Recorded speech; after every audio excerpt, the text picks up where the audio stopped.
ప్రభుత్వం వచ్చిందన్న, ఆ ఫలాలు ఎవరు అనుభవించాలి? కష్టపడ్డ కార్యకర్త అనుభవించాలి. వాడేవాడు సార్ అంటున్నా. 10 ఏళ్ళు ఏదైతే మమ్మల్ని అరిగోత పెట్టుకుని ఏదైతుందో ఇవాళ మళ్ళీ ఏదైతున్నదో మళ్ళీ మాకు పెత్తనం చేస్తా. అభివృద్ధి అని మాకు అర్థం కాదు సార్ అంటున్నా. అభివృద్ధి కాంగ్రెస్ వాడు చెప్తా మీరు అభివృద్ధి చేయరా, మీరు మంజూరు చేయరా? మీరు అట్లయితే సిద్ధాంతం పెట్టుకున్నారా?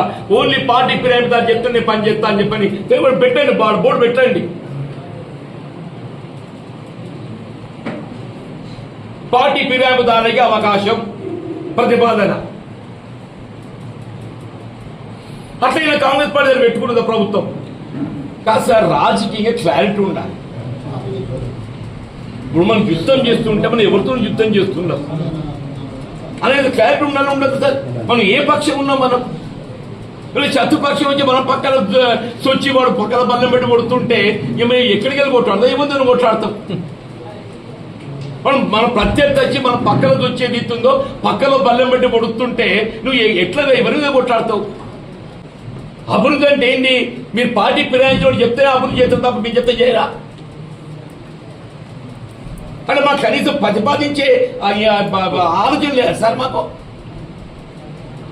కాంగ్రెస్ లో తెలివిలేదు రాజ్యం ఎట్లా చేయాలను.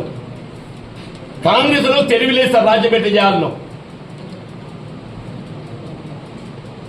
మాకు ఎట్లా పొట్టు నింపుకోవాలో మాకు తెలియస్తారంటూ నేను ఇక్కడ మొత్తం జగిత్యాల నియోజకవర్గం ఏదైతుందో వాడు ఎవడో అదేంటి బిల్డర్స్ ప్రైవేట్ లిమిటెడ్,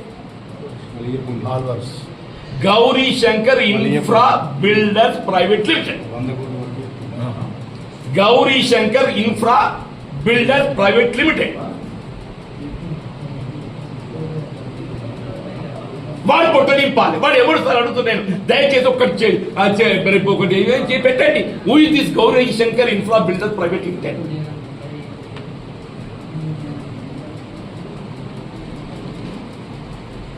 మున్సిపాలిటీలో వర్క్ వచ్చినా వాడే చేయాలి, వాటర్ వర్క్స్ వర్క్ వచ్చినా వాడే చేయాలి, గోదాములు వచ్చినా వాడే చేయాలి.